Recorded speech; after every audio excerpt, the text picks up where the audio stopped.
this one in two parts. This is chicken with bacon and garlic. First thing I usually do with this chicken is for this dish, I cut it into leg and thigh piece and also an airline breast. We're going to use the bones to make our sauce, which is a demi-glaze. So I always take these chickens and I just kind of break up the bones. This makes it a lot easier to cut. So I just kind of dislocated the hip bones, and then I'm going to do the same with these wing bones right here, because that's where we're going to cut them off.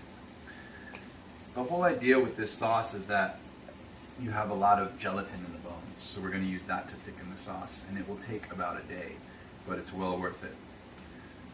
Okay, so the first thing I do is I just locate my hip joint and I just slice right in. You can already see the bone just pop right out. See that? Okay, and then I just cut right through the meat, and that is our chicken leg and thigh quarter. Then I'm going to just remove this wing tip right here, which should just come off very easily. See? I kind of pop that right there. There is cartilage in here, which we're going to want to use for the sauce, of course. But you also want to be careful because these little bits of cartilage at the end can kind of come loose, and they can be kind of unpleasant. It's not going to hurt you. Cartilage is actually probably very good for you. Then I locate the breastbone, so that is right in the center of the chicken, and then just right along the breastbone I'm just going to cut. You don't want to mangle the skin, and you don't need to really cut hard. It's just really about understanding where the bones are. So now right here I have the shoulder bone. Inside that shoulder bone, so you can kind of cut to reveal that more and more. And just be careful of your fingers, always, of course. We're just going to cut right around the bone, and we have an airline breast right there. That is the wing, kind of one of the best parts of the wing, some would say, and the breast meat. We're just going to do the same thing on the other side and continue with our demi-glaze. Right through the bone, one more time, and then right here, right into that kind of elbow joint, if you will, and then right down the breastbone. See, this is one of those stray pieces of cartilage or bone that sometimes just comes when you're cutting this chicken. But that's why we do this by hand, and that's why we love doing this, because we're going to take our time and be careful. So now we have our two airline breasts, also our leg and thigh pieces. I have a container ready to put my chicken in, and I'm going to do the same with this, and then I'm going to take a second and wash my hands. And you should too, because chicken can be dirty. Okay, so this is something that I will do the day before. This takes a while because you want to get the gelatin out of the chicken bones. So we cut the chicken, and you can just keep that in your fridge overnight. Again, you don't have to do this sauce, but this is just the sauce that I do with this dish. And it's nice because it's super healthy, and things that take a long time usually taste pretty good. So I have my chicken carapace carcass in here, and then I also have these wing tips, which have a lot of gelatin in them. And then I'm just going to put them in this kind of like roasting pan that I have. And I am going to add some veggies. This is traditional mirepoix veggies. We have carrots, we have onion. I'm using red onion, you can use any onion. And we have celery right here. This is cool because you can use like all of the vegetable. You can use, I'm even gonna use the tips, I'm gonna use the onion skins, and these carrots, I got them a few days ago, so they're kind of getting bendy. This is a great way to use veggies that are getting like that. This is basically a stock. So I'm just gonna cut these roughly. Not worried too much about size because we're just gonna roast them. Throw them in my pan. I am going to cut my onion. And really, I'm just going to cut these into quarter and throw them in skin and all. The skin has a lovely flavor, and this is one of the times when you really get to use that flavor. Washed, of course. We always wash our veggies. Okay. That. Like I said, we get to use every part of the veggie and every part of the animal, which is always good. And celery. I have about half of a celery stalk here. Cut that pretty roughly. We're going to cook this a lot. We're going to cook this until it's a little bit black. That'll give it like a nice caramelization and a really nice color and flavor. And so we're going to be cooking this in water for a while, for like a day, basically. So this is something that's okay if it gets a little bit burnt. I'm going to put this in my 375-degree oven and just let it cook for quite a while. So we're going to check on our veggies, which we had roasting in here. Now you can see at this point they are looking pretty nice on each side, but we want these to be like very roasted. These chicken wings are gonna turn into like mush, which is great because they're full of gelatin. You can kind of mix everything around and get that chicken fat all over. And you can see a lot of these are getting kind of black, like I said. That's exactly what you want. You want the edges to be black. This needs about 5 more minutes before we add it into our stock pot. Ready? Mm-hmm. Okay, let's check on our roasted bones, our roasted veggies. This is perfect. See how there's a little black on the edges? That's exactly what you want. That's what's going to give it that nice dark color and so much flavor. The smell is unbelievably wonderful. And these are scraps, you guys. These are things that are full of nutrients. We have gelatin, we have vitamins, minerals. People spend so much money on supplements, and it's all right here. So now at this point, we are just going to add this into our pot. Be careful, this is very hot. And just add them right in.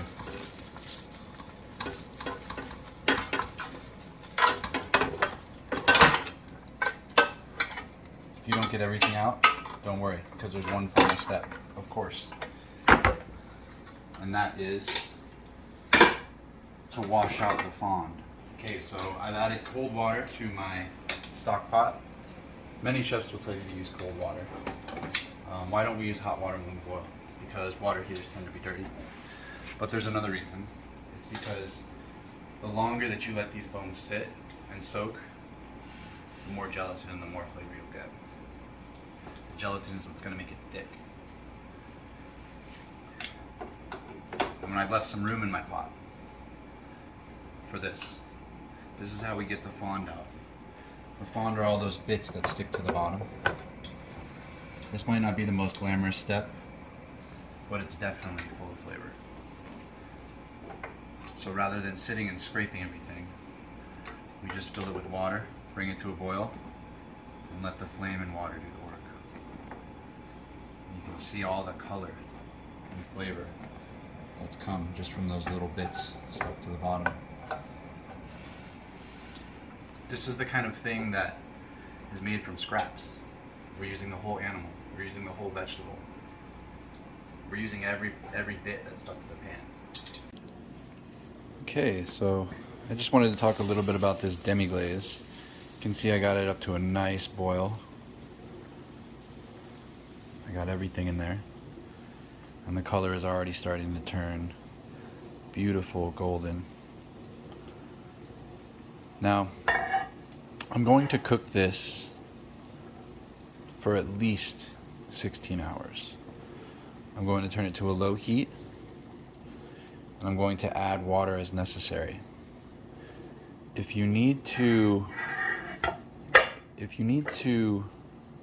leave it overnight, definitely cover it. This will keep your water in there so that you don't have to be constantly filling it.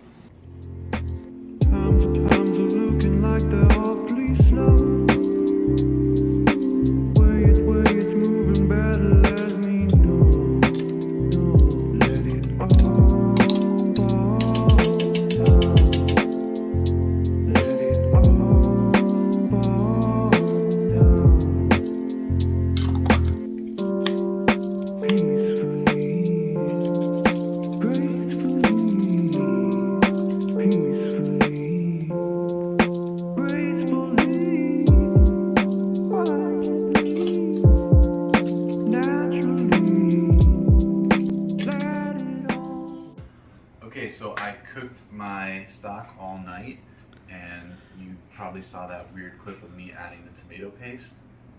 That's really important. That'll really add a thickness and a special flavor that we're looking for. If you come over here, you can see I strained my mixture. I did add water a few times just to make sure that the bones were covered the whole night. And I am going to reduce this a lot. I'm going to reduce this until it is basically to the thickness that we want. If for any reason you notice that it's not as thick as you would like or as thick as you need, even after you reduce it, you can add a little bit of gelatin. Any kind of gelatin will do, and it should incorporate very nicely. As far as how much, I can't tell you exactly, but just start with 1 or 2 packets, and that should be pretty good. Classic. So we are going to cook the chicken in the bacon fat, and that is a classic French technique. I got this bacon just from the butcher counter. This is some jalapeno bacon. So we're giving it a little Southwest spin, I guess. We'll see how that goes. I'm gonna get this bacon cooking on just a very low heat because it's gonna still get nice and crispy. We're chopping it into little pieces, and we're just gonna throw it here. You don't need to do this on high heat at all because it'll just splatter and make a mess. Now while over here, I have my bacon cooking just on a low heat.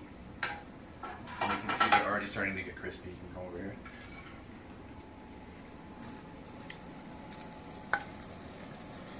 Now, what I do is I kind of just put these to one side of the pan. So we already have some fat starting, and we have fat on top of the chicken, right? The chicken skin is fat. I'm just going to put that down in there. And I'm just going to start cooking this on a little bit higher of a heat. When this is ready, I'm going to pull it off, and these are going to take a little bit longer. While those cook, I'm going to work on my garlic. This is a whole clove of garlic, and the way that I do this is I just go like that, and it comes apart pretty easily. I always work on getting the skins out first because they just kind of get in the way. So I kind of pull these out. I actually have a little trick in another video I did where I put these all in a jar and shake them.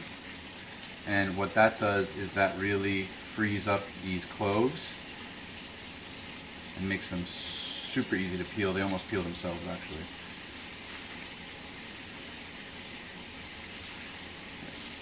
Now, one thing that will make everything a lot easier is just keeping your station clean.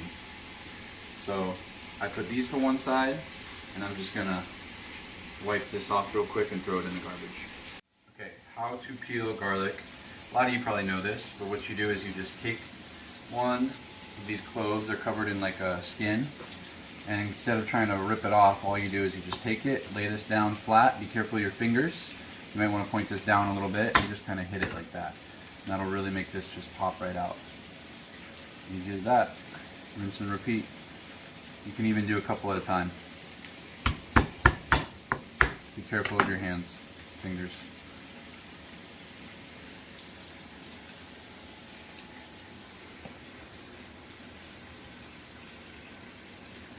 For this recipe, this is 2 pieces of chicken, half of a chicken. I'm going to use like 5 garlic cloves and just kind of cut them in half. I'll put the rest of my demi-glace. How about that? She'll be right over here in this pot.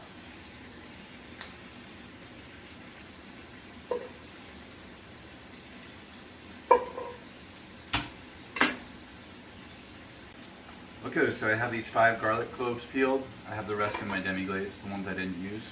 You can even put the garlic skins in there, that's fine. It'll have an awesome flavor.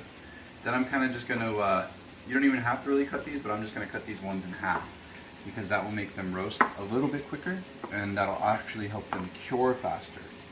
See, the salt and the sugar in the bacon will cause a chemical reaction, which will make the garlic very sweet and actually cook the garlic as well. So we're just going to drop these right in there with the bacon and just kind of mix them all around in there. And those are going to cook so nicely. And we got such a nice heat in here, we might not even have to take this bacon out. But this dish is definitely going to take quite a while, but it's well worth it. Also, I just want to add that this was all done on a low heat, so if you can see all around the stove, I don't have a bunch of splatters everywhere, I don't have grease everywhere, and I was able to do everything in one pan pretty easily without having to drain anything. Sometimes I move it from side to side, like for example, you know, this bacon's getting pretty cooked, so I can move it over here, and I can keep the chicken over here, and that's just a really useful tip to use one pan, which makes everything a lot easier, I'm sure you know. Okay, so I've been cooking my chicken on a low heat. I just left the bacon in the pan because it's low enough of a heat, and I'm doing it pretty smooth, so I should be able to leave the bacon in the pan. If the bacon gets too crispy, then I'm going to pull it out, so you have to keep an eye on it. But you should be able to do it all in one pan without worrying about it too much. I'm just going to flip my chicken now. There's that one right there. This one, you know, sometimes it sits in there like more like this, and so what I do is I just put my tongs like that, and that kind of holds it down. So I'm showing you all the tricks right now. And I'm even trying to show you another trick, because if you do this, this is going to get hot, so be careful when you pick it up. Okay, there you go. And now I'm going to flip this. I'm going to cook it a little bit longer on this side, and then I'm going to add my demi-glaze, which has been cooking all day. I've been cooking all day long, 24 hours straight. I'm just kidding. Alright. Ready? Look how far we've come. Okay, so got our chicken. It is nice and brown on both sides. And we have our demi-glaze. Look at this. Remember this pot? Look at that. It used to be up here, and now it's down there. So that's how much we reduce it. I'm only going to add half of this to this half of the chicken, because that is how I designed the recipe. And if you wanted to do the whole chicken, then you would use all the sauce, because this is going to reduce a lot more now, and as it cooks slowly like this, it's going to absorb so much flavor. But just be aware, this pan has more surface area and it's shallower, so it's going to reduce a lot faster. I'm kind of covering the skin a little bit, and it'll still be nice and crispy. And to take it up a little extra notch, let's spice it up with some fresh cracked pepper, just a little bit. We're just going to let it simmer in there with the garlic, the bacon, and the chicken.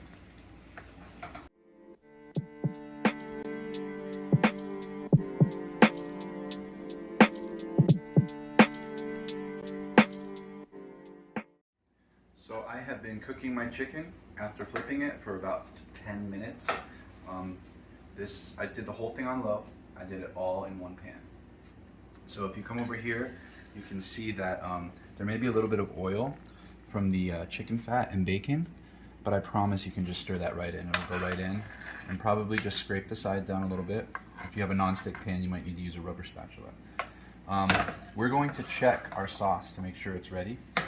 And this is a really good technique. This is called nappe.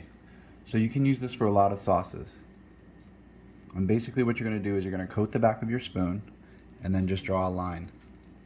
And you see how it doesn't run? That's how you know your sauce is ready. That's what they say is nappe. Now, this is also a really good opportunity to taste your sauce. I think these flavors are great. I think this is definitely ready. If you want to add a little bit of salt, you can add salt. We only have the salt that was in the bacon, so there was no salt in the stock at all, and no salt on the chicken. If you want to add salt, or if you're looking for a little more flavor, you can also try adding Worcestershire sauce. That will give you some acid and some flavors that I think you might be looking for as well. Okay, this is ready to plate.